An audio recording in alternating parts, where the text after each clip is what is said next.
সাগরের বুকে জেগে ওঠা দেশের অন্যতম বৃহৎ পর্যটন কেন্দ্র নিঝুম দ্বীপ। ভৌগোলিক অবস্থার দিক দিয়ে এটি হাতিয়া উপজেলার দক্ষিণে বঙ্গোপসাগরের দ্বীপটি ভেসে ওঠার পর ৮০-এর দশকে বন বিভাগ এখানে বনায়ন করে। এরপর ১৯৮৫ সালে সরকার এই দ্বীপে মাত্র ২ জোড়া হরিণ অবমুক্ত করলে পরবর্তীতে ২০০৬ সালে তা বেড়ে দাঁড়ায় ২৭,০০০-এ এবং ২০১১ সাল পর্যন্ত হরিণের সংখ্যা ৪০,০০০ ছাড়িয়ে যায়। নিঝুম দ্বীপে পর্যটকদের মূল আকর্ষণ এই হরিণ হলেও তা এখন চোখে পড়ে না। কিন্তু কেন? নিঝুম দ্বীপের এত হরিণ কোথায় গেল তা জানাবো আজকের এই ভিডিওতে। চলুন শুরু করা যাক। জলবায়ুজনিত ঝুঁকিপূর্ণ দেশের তালিকায় বাংলাদেশ অন্যতম। ঝুঁকি কমাতে নানা পদক্ষেপের কথা বলা হলেও যথাযথভাবে বাস্তবায়ন হচ্ছে না কোনোটির।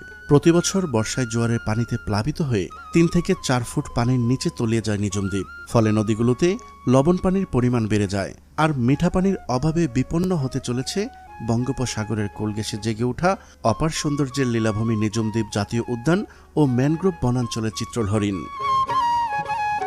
খাদ্য সংকট, জলোচ্ছ্বাস, আবাসন সংকুচিত হওয়া, মিঠা পানির অভাব ও বন বিভাগের অবহেলায় এমন দৃশ্যপট দেখা দিয়েছে। পাশাপাশি স্থানীয়দের অসচেতনতা এর জন্য দায়ী। প্রভাবশালী রাজনৈতিক ও শৌখিন মানুষের কাছে হরিণের মাংসের কদর অনেক সময় উপহার হিসেবে হরিণের মাংস, চামড়া, এমনকি জ্যান্ত হরিণও পাচার হয়।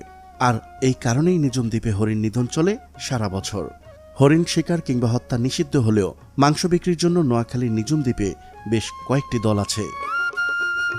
শুধু নিঝুম দ্বীপ নয়, হরিণের বিচরণ বৃদ্ধি পায় চর কবিরা সহ আশেপাশের আরও ১০ থেকে ১১টি দ্বীপ বনাঞ্চলে। কিন্তু ২০১১ সালের পর থেকেই দিন দিন কমতে থাকে নিঝুম দ্বীপের হরিণ।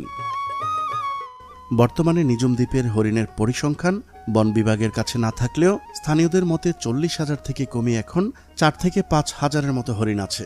ফলে নিঝুম দ্বীপে হরিণের সংখ্যা নিয়ে সরকারিভাবে জরিপ করা এখন জরুরি হয়ে পড়েছে। হরিণ শিকার ও হরিণের মাংস পাচারে গোটা সিন্ডিকেটকে রুখতে না পারলে নিঝুম দ্বীপ তার ঐতিহ্য হারাবে। প্রিয় দর্শক, আজ এ পর্যন্তই। শুরু থেকে শেষ পর্যন্ত চেষ্টা করেছি নিঝুম দ্বীপে কেন হরিণ কমছে তার সঠিক তথ্য উপস্থাপন করতে। কোথাও কোনো তথ্যগত ভুল কিংবা আপনার পরামর্শ থেকে থাকলে তা কমেন্ট করে জানাতে পারেন।